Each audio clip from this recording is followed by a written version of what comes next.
Welcome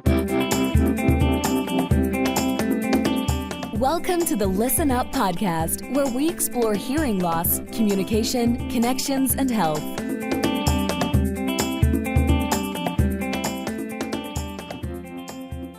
Hey everybody, Dr. Mark Sims here. I'm the host of the Listen Up podcast, where I feature top leaders in hearing healthcare. This episode is brought to you by Listen Up Hearing Centers. I help patients to effectively treat their hearing loss so that they can connect better with their friends and family and remain independent.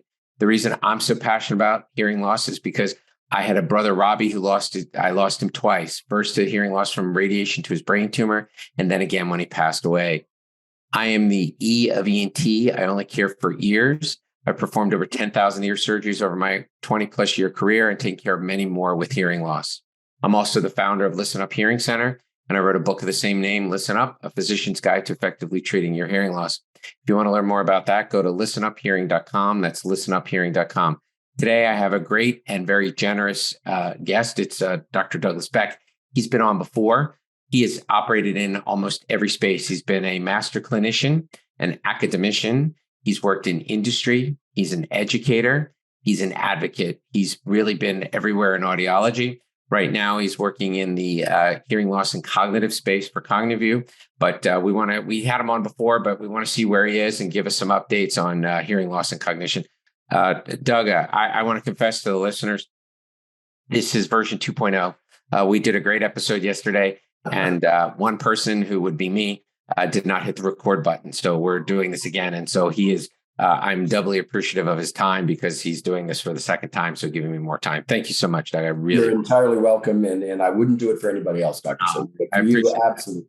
Well, especially when you get to talk to you and experience the Northern Lights, it's really pretty amazing. He is coming in. I'm kidding. He's not. I don't think he's coming in from Iceland, but it would be San Antonio. But close. It is. It's the Northern Lights of San Antonio. Although I'm not sure that's north enough, but we'll leave it at that. And the humidity might be a little higher at this point. But anyway, Doug, thank you so much for coming. What I'd like to talk about is kind of update where things are. And I know, one of the things, I know you keep on top of the literature. Can you tell us about some of the things that have emerged over the past year in terms of the literature, hearing loss and cognition, what's kind of happened? Yeah, so it's pretty fascinating. When you go back to 1949, there was one article on cognition and audition, meaning hearing and listening disorders. And that was by Dr. Michael Bust in the ASHA literature. And very interesting paper, because what he said in 1949, so 70 years ago, how do you know that when your patient is complaining about speech and noise or hearing difficulty, how do you know there's not anything else going on? And so that sat in the literature for a while, not much attention. People didn't do much about it. But then it came back a couple of times over. In 2011, I wrote a paper called Listening is Where Hearing Meets Brain. Now, that wasn't the first modern paper on this, but it certainly got a lot of people thinking about it. Listening is where hearing meets brain. And what that means is you have to have sounds that are audible. They have to be that you can hear them. But you also need a good brain to process them. And it gets back in 62 or 65. One of my mentors, I have three mentors, but one of them was Dr. Jack Katz. And Jack used to talk about auditory processing disorders, which he defined like this. He said, APD is what you do with what you hear. In other words, hearing isn't the whole thing. Hearing is step one. Listening, applying meaning to sound, that's the end result. Turns out, there have been a lot of papers in these last 4 or 5 years that have really globbed onto this and started looking more and more at the relationship between cognitive decline, things like mild cognitive impairment, and hearing loss. And one of the most important studies that come out of this was in 2022. Dr. Stevenson and colleagues were writing about the UK Biobank study from the United Kingdom. Sure. They had 82,000 people in their study, and they found that the people who had the worst speech and noise ability over a 10 or 12 year period of time were 61% more likely than the others to develop signs and symptoms of dementia. So that doesn't mean that if you have difficulty with speech and noise, you have dementia. Nobody's saying that. What it is a hazard ratio based on 82,000 people. So it means if you have That's 61% of the population, but it's not instantaneous. It's over the 10 to 12 years that they studied them. And that's not the first one that looked at that. Back in 2015, Dr. Amiva from Bordeaux, France, and it's Amieva, Amiva. She and her colleagues followed people for 25 years.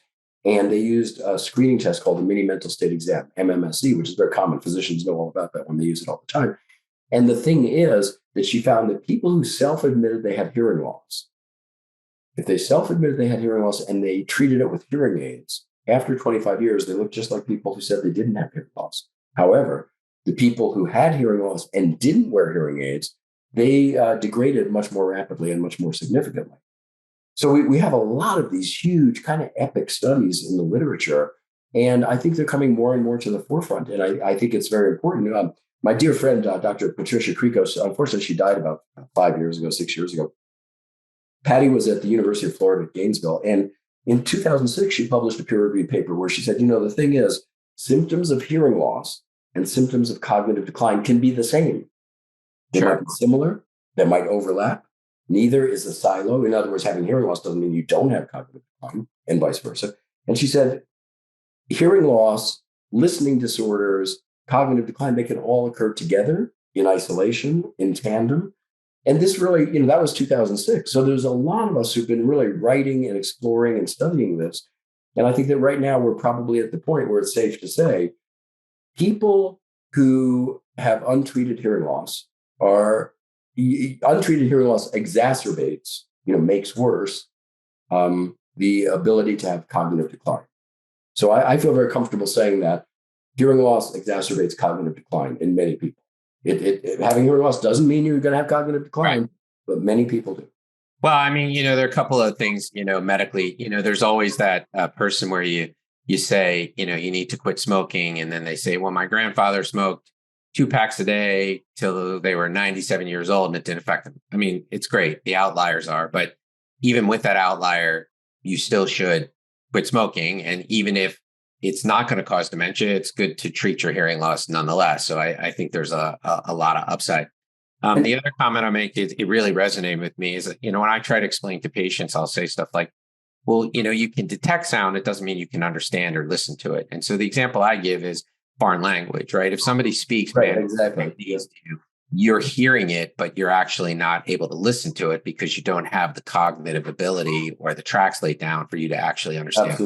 Absolutely. And it's funny you mentioned smoking because in 2020 in the Lancet, which is the world's premier medical journal, Dr. Livingston and colleagues published this enormous study, and it was on dementia risk. Right. It wasn't really about hearing or hearing loss. And what they found is 60% of your risk for dementia is based on 2 things you can't fix: your age and your deoxyribonucleic acids, your DNA. Genetics, yeah. Right. But then they said the other 40% is potentially due to 12 modifiable risk factors. And of those 12, the single largest was, of course, hearing loss, which is, pretty staggering. So the implication there is, of course, if you have untreated hearing loss, that is the largest risk factor that you can control. Now, the other factors are very important too, right? One of them was less education. People who have less brain development, more or less, they're more subject to problems with dementia, mild cognitive impairment, things like that. Hypertension untreated, so that's high blood pressure untreated. Certainly hearing impairment. Now, hearing impairment, just so you know, had an 8.2% PAF. That means population attributable factor. And what that means is that 8% of your risk for dementia is due potentially to untreated hearing loss. Then they went into smoking, which you mentioned, obesity, and I'll show you something interesting about obesity, depression, physical inactivity, diabetes, untreated diabetes, low social contact, air pollution, alcohol consumption, and traumatic brain injury. Now, so that was in 2020, and the whole hearing aid industry was very excited to find, hearing loss is the number one potentially treatable, modifiable risk factor. So that sounds really good for people who produce hearing aids. But then in 2022, in the Journal of the American Medical Association, there was a newer paper that came out on a much larger sample, 378,000 people. Right? Yeah, by Nianago, Rosenwall, and Yaffe in 2022. And they actually said the most significant risk factor for dementia was midlife obesity. after age and after DNA. Yeah, I guess the question is, does that actually represent a bunch of other things? In other words, does that represent physical activity, inactivity?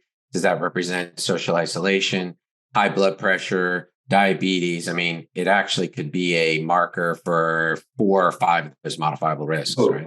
absolutely. Absolutely. And I think that, this is, of course, out of control in the US. I mean, we are the most obese country in the world. And that's a real problem, not just because it sacrifices people's health as they age, but it's very costly for the medical care, for the healthcare system. It's very costly for the patient. When you think about, and I'm not the surgeon here, you are, but when you think about knee replacements and things like that, often, not always, but often that can be related to your knees are carrying an awful lot of weight up those stairs. And the normal body weight, you could say, well, your body's okay if you're there, but if you're carrying an extra 50 or 100 or 200 pounds, that stress and strain is on those ligaments and muscles, and bone on bone, and so there's a lot to it, and of course, obesity is responsible for an awful lot of diabetes type 2, and if we could only eat healthier foods, it's an easy thing to do. It's really easy, and watch proportions. We'd be in a much better situation. And Mark, you and I've talked about this before, but the World Health Organization last year rated the United States of America number 37 in healthcare. Yeah, no, I know it. The one thing I will say that the nice part about that discussion you just presented is it's not really the battle of the risk factors, right? It's treat your hearing loss and lose weight, and so it's not one or the other, and so the if it's one or the other is the bigger thing, it's not of a huge impact to the extent that you should treat your hearing loss well, and you should have your weight right and exercise and do all of those things. And so there's plenty of room for both, right? Losing weight. Oh my gosh. Yeah. And to be really clear, when you and I talk about hearing loss, generally it's a little different than what most people talk about.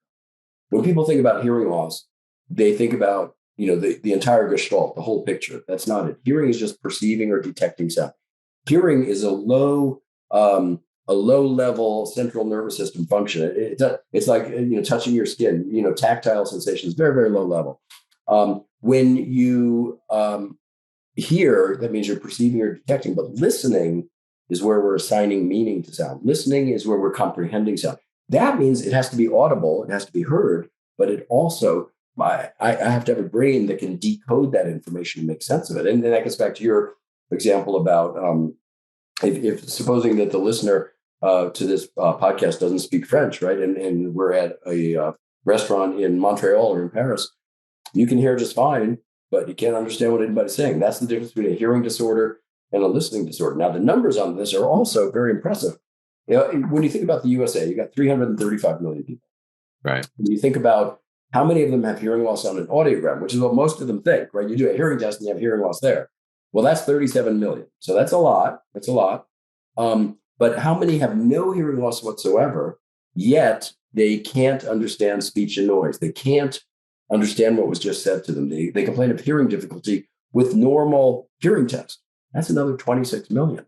And that's huge. And basically, unfortunately, hearing care providers, you, me, hearing aid dispensers, audiologists, otolaryngologists, we tend to dismiss these things. And we say, well, you're having difficulty understanding in cocktail party or noise. Gee, you have to get used to it. Everybody doesn't have trouble there. And as a matter of fact, if you were to treat your listening disorder or your hearing loss, there's amazing technology, things called remote microphones, FM systems, pocket talkers. There are things that make listening to the phone easier, telecoils, teleloops. All these things improve the signal to noise ratio, which makes it much easier for your brain to process sound.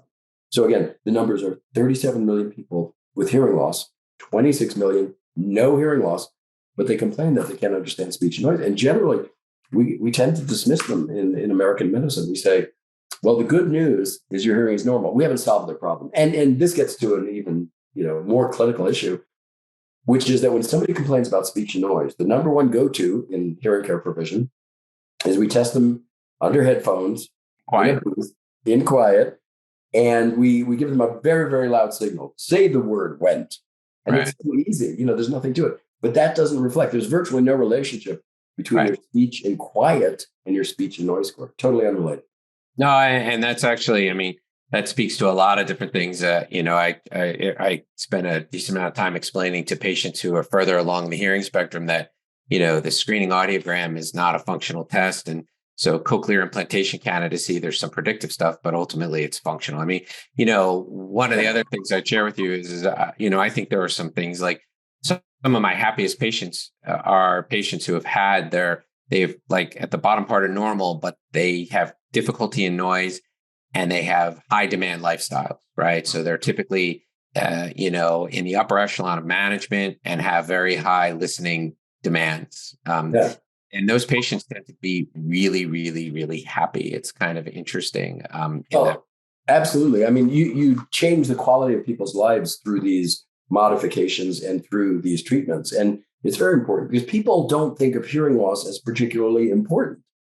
But here's the thing, and you and I talked about this recently, that when you have hearing loss that's untreated, what's actually going on is your brain is getting less and less and less stimulation. As your hearing loss gets worse and worse and worse over the years, your brain is getting less sensory information. And sensory information are things like, vision and smell and taste and touch and hearing. Those are sensory situations. And as we perceive less or fewer sensory sensations, our brain can't operate on it. It can't make sense of it. It can't figure it out because it didn't get the complete signal. And so there are 4 hypotheses on the relationship between that degradation of hearing and the opportunity to have more significant and earlier mild cognitive impairment or dementia. And, one is that it could be a common cause. In other words, and this is an extreme example, but I'll just say it so that people know what we're talking about. We could say that people with high cholesterol, high triglycerides, when their arteries are being occluded, you get less blood flow. Now, the less blood flow becomes important when you think about the labyrinthine artery. That's the one that feeds your inner ear because it's tiny. It's a couple of hairs thick. So if that gets clogged or attenuates the flow of blood to your inner ear or your cochlea, you could say, well, that might be the cause of the hearing loss. And likewise, that same patient might have other arterial suppression, vascular anomalies throughout their brain that could also be responsible for dementia or mild cognitive impairment. So that's the common cause hypothesis, that hearing loss and cognitive decline may both be caused by a common cause, such as arterial blockage. And that's not unusual. I mean, we certainly know that it's in some, but it's not in all. That's the thing. That's right. And when you think about carotid endarterectomies, these are procedures that we used to do pretty often on people's carotid arteries to open them up, to give them better blood flow to the brain. I don't think that's done very much anymore, but maybe it is. You would know the answer to that. I don't. But it's an idea, and I think it's an idea that makes sense. Is that people's carotid arteries, as they get smaller and smaller and smaller, because they're being more and more occluded over the years, that's why blood pressure rises. That's one of the reasons, is because you still have to transmit blood to all of these neural structures, and the arteries are getting smaller and smaller and smaller. So blood pressure has to increase to keep up with the demand. Anyway, so that's the common cause. Then you have cascade via social effects, and that's the one hypothesis too, where people disengage. Because you were talking about people with severe and profound loss a few minutes ago, and it is incredibly difficult to be in a conversation and just nodding your head and hoping you can get by. It produces anxiety and depression, and it's very, very difficult, particularly as the patient you're talking about, a high profile patient, that's just a mess. And so that person tends to withdraw, and they get lonely, they get depressed, and they feel frustrated because they remember that they could do these things a few years ago, but they can't do them now. So that's the hypothesis 2, is the cascade of social effects. Cascade 3, or hypothesis 3, is cascade of auditory deprivation. Now, this one to me makes tremendous sense. We have studies back in the 1999 from the National Council of the Aging. They looked at about 2,000 people with hearing loss that were treated with hearing aids, and another 2,000 people that did not treat their hearing loss. And what happened is the people who did not treat their hearing loss had higher rates: suicidal ideation, anxiety, depression, frustration, more isolation. The people who treated their hearing loss did not.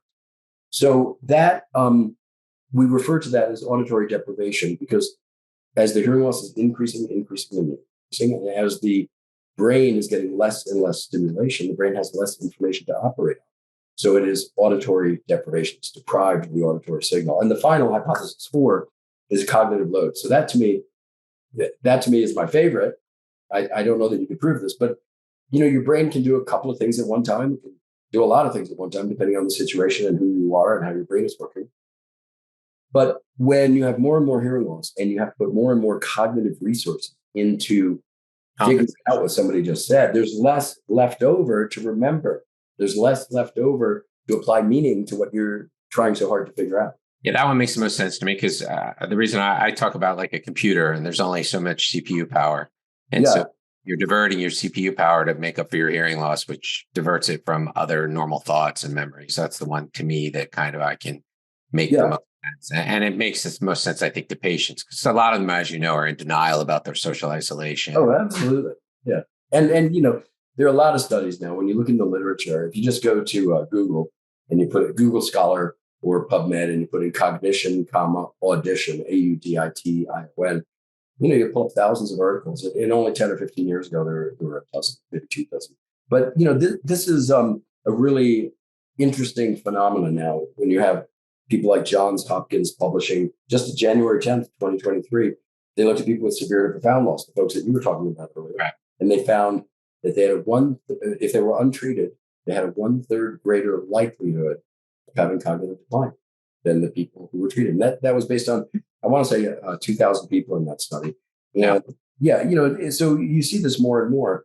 And it sort of gets us back to good clinical audiology and good clinical, protocols, because the American Academy of Audiology, the American Speech Language Hearing Society Association, the International Hearing Society, all 3 of these national boards, all 3 of them say that you should be doing a speech and noise test. And this gets us back to where we started. Most hearing care providers don't do it. Only about 15% of us do it. And that's really unfortunate because that 26 million that we talked about aren't going to be invisible. They're invisible. You can't see them. You're not seeing their difficulty, right? They're telling you they have difficulty, but you're not quantifying it. You're not testing it. And so they're not likely to get treated. They're not likely to get a cognitive screening. They're not likely to find out to go to the right provider who might change the course of their life. And this gets to the 2020 Lancet study, right? The 40% of your risk for dementia, modifiable risk factor. So if we catch it early when it's a modifiable risk factor, we might change their trajectory. We might not. There's no guarantees, but we do know that untreated hearing loss is a disaster, and not just for the person, but the family. Yeah. Well, it also ties into, the hearing and noise ties into the Stevenson article, right? Where they talk a little bit about that. I mean, because it really is about that their target or their impact of what they're talking about is not just hearing loss, but it's hearing and noise, correct? Yeah, and that's a very common complaint. I mean, you and I hear that every day from patients. What brings you in? Well, I can't understand the noise, but I think it's people don't speak clearly. They don't enunciate. My significant other speaks to me from across the house. They have a million reasons why they don't hear clearly. But we can quantify that in about 2 minutes. It's really easy to do a speech and noise test. And what did the study find, though, in terms of the correlations, right? Yeah. So what Stevenson said in the looking at 82,000 reports of people with bad speech and noise, they were much more likely to have cognitive decline more significantly and more rapidly over a 10 to 12 year period of time than people who didn't have speech and noise. So I think we have to really step up our game. I think we need to go back to really basic best practices. Best practices by ASHA, by AAA, by IHS, all say the same thing. You do your diagnostic tests, and I won't bore the audience with what those are, but there's a series of diagnostic tests. Then you have to do a listening and communication assessment, because that tells you who needs hearing aid or who needs other amplification. Right. Your tone audiometry doesn't do that. You could have, 2/3 of all the people with mild to moderate loss, they have no idea they have hearing. They have no idea, and they wouldn't, because they've become accustomed to it. They're used to it. It's not causing tremendous problems in their life, or it's meeting their expectations. So they don't look for a solution to a problem they don't identify.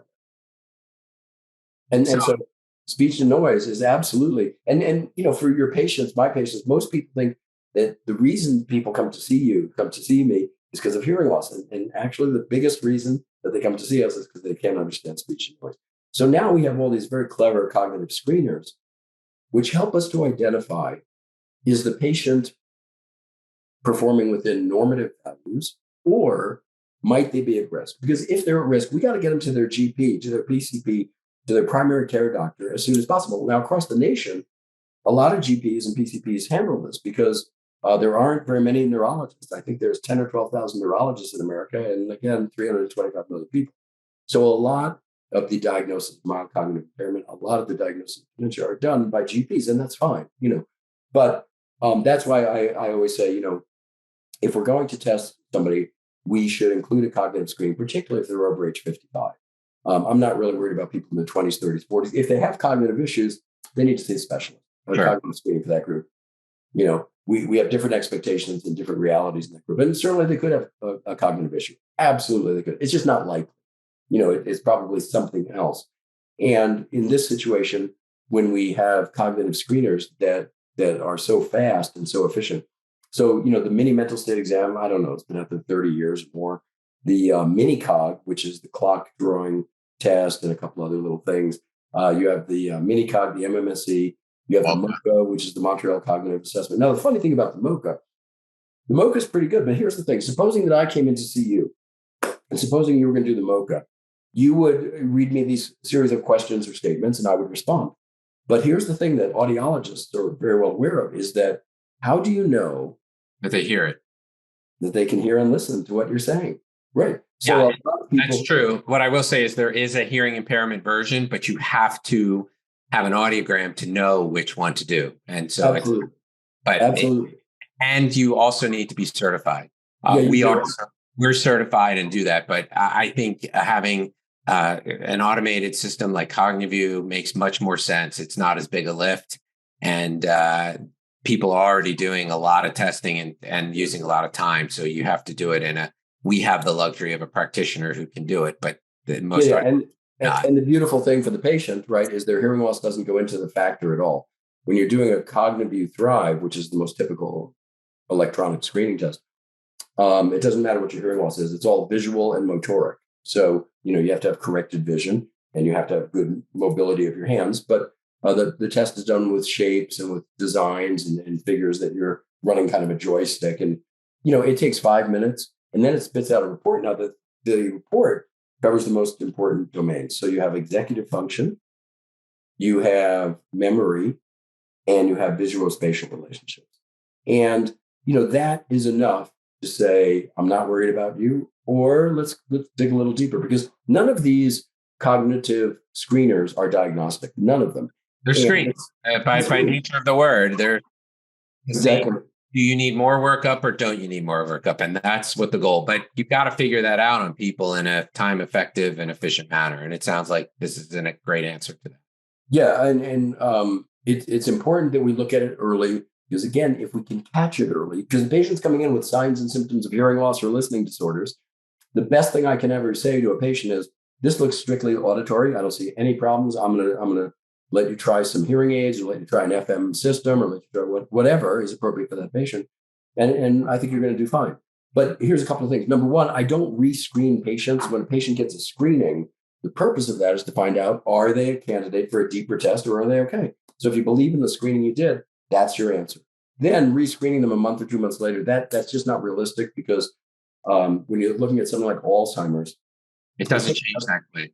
No, it takes 20 to 25 years from the time you have the first cellular changes in your brain until it even manifests. So to think that a hearing aid is going to change that in 30 days. Now, what happens in 30 days, you have a better sensory perception. And so you might be doing well because we've changed your auditory deprivation.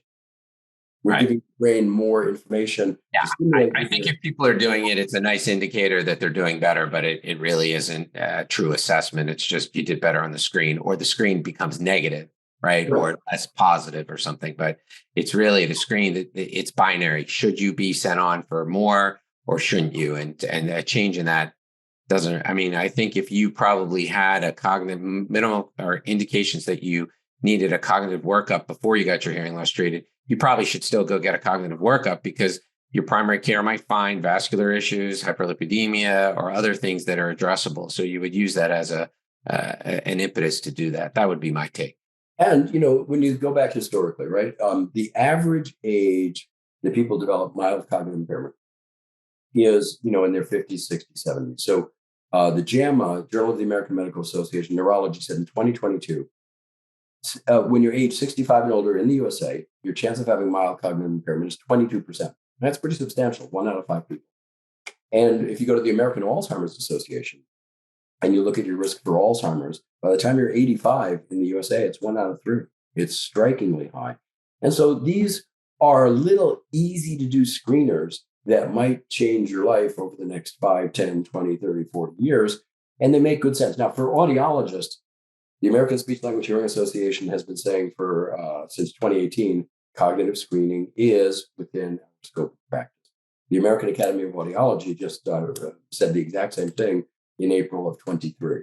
So, it's important. And when you think about your audiologist, you may say, well, what does he or she know about cognition? Well, probably 98% of those audiologists have undergraduate or bachelor's degrees in communicative disorders and sciences. Yeah. And, I am still a professor at State University of New York at Buffalo. And I'm an adjunct, but I am a full professor. And I teach about communicative disorders and sciences to the undergraduates and to the doctoral students. So they have a good background in this, but it hasn't been until recently that we've really, started to lean into it and to say, oh, I don't think that this is a problem for you, but let's do a cognitive screening. Now, when I do cognitive screening, I frame it as an audiologist might, which is, I'm checking to see how you remember things, how you prioritize things, how you make sense of things. I don't talk about their brain. I don't talk about, I talk about information processing because that's more comfortable to me. And it doesn't, get the patient on red alert because, if you say to a patient, well, you failed a cognitive screening, what they heard is I have dementia, right? And you can't do that. You shouldn't do that. I don't recommend ever doing that. So for audiologists, for otolaryngologists, for hearing aid dispensers, I think we have to stay in our lane and let's talk about, communication, listening and things like that. We're not hiding that it's a cognitive screening. That's not it at all. What we're doing is we're focusing it in our profession. We're focusing the discussion on our areas of expertise, which means listening is where hearing meets brain. You have to be able to perceive sounds, but your brain has to process them. And that's, auditory processing disorders. That's auditory neuropathy spectrum disorder. It's that whole line that I gave you earlier on the 26 million. So, we're at a very exciting time. There's lots of great papers being written. I just did a neuroscience boot camp with my dear friend, Dr. Keith Darrow. And Keith is an audiologist, but he also has a PhD in neuroscience from MIT and Harvard. We were just up in Dallas this past weekend, and it was standing room only. I think we had 110 people. Wow, great. Yeah, and we're doing it again in Toronto in a few weeks. And that's Dr. Ashley Brogan who's coordinating that. And, nobody is saying, jump in and just start doing this. What we're saying is this has always been a part of communicative disorders since 1949, since Dr. Michael Buss outlined it in that ASHA publication. And what he said, how do you know how much of a communicative problem is due to hearing loss, listening disorders, or might it be something else? And if it is something else, we want to catch it as soon as possible, just like hearing loss. Sure. No, it's great. And hopefully those resources from those meetings will start to get out into the public purvey. So more than 110 people can enjoy them. I think it's great. I think that's why you're here again, is to talk about this topic, because I think it's evolving, but I think it's very important. One of the things you did touch on is that, only 15% of people, practitioners, are doing hearing and noise. And so I hope it's also an impetus for people to really follow best practices and actually do the stuff that needs to be done. And I'll tell you something a little bit political. I don't like to get political, but I will. I was asked to write an op-ed for ASHA. Now, ASHA has 250,000 members, the American Speech Language Hearing Association. So I did in November, December of 22, and I argued the only screening that I'm in favor of would be newborn infant hearing screenings. Right, which is universal. But I think for adults, whenever there's a concern about hearing loss, listening, you need a comprehensive audiometric evaluation. Press the button when you hear the beeps. You're never going to catch those 26 million people. Right. In other words, you're saying not a screening audiogram, but a more comprehensive. I agree. Yeah. If I came in to see you because I had a little bump right here, on my parotid gland, right? You're not going to just palpate it and say, 20% of them are malignant, but 80% are benign. So it's probably not. No, we're going to get a fine needle aspiration. We're probably going to get a CT or an MRI. We're going to get a complete blood workup, because it's important that we diagnose first, treat second. And what happens with a lot of people across the globe is, it's rush into treatment. They have hearing loss. We're not going to dig much deeper. We're just going to treat the hearing loss. To me, that's a mistake. And now that we have OTC, once we have a diagnosis, it's relatively inexpensive for people to treat hearing loss through OTC. And that's not going to be for everybody, probably not even for half of them. But there are less expensive alternatives in 2023 than we might have had 5 years. Yeah, I don't disagree with you. I mean, the only caveat I would say is as long as it's effective, and that's a big if, right? In other words, it actually has to treat your hearing loss, not make your hearing less bad. We need to actually make your hearing loss rehabilitated. And that's a big topic.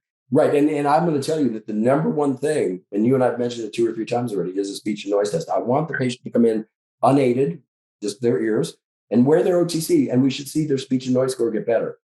If it doesn't get better, they're not helping you. They're just making stuff louder. But that also means you're making the noise louder, so it's more irritating to the person wearing an inappropriate thing. So I always urge all clinicians, start with a speech and noise test, aided and unaided, and that tells you what's going on with the patient's functional ability. That is how they get by in the real world. Yeah, no, this has been great, Doug. I really appreciate your insights and your knowledge of the literature. And I know hopefully you'll be continuing working in the space. I'm not saying you are or aren't, but I really enjoy your contributions and you coming on the podcast and sharing your passion for hearing loss. I think it's always a joy working with you. And listening problems. So both. Absolutely. So. And, I totally enjoy and share your passion for these people as well, because they're our brothers, sisters, mothers, fathers, children. They're our patients. There are other professionals, and we need to take care of people. And they're everywhere. They're everywhere. They're everywhere. So this is great. Thank you for coming on and redoing the episode. I really appreciate it. Thank you so much. My pleasure, Mark. Thank you so much. Thanks for tuning in to the Listen Up podcast. We'll see you again next time, and be sure to click subscribe to get updates on future episodes.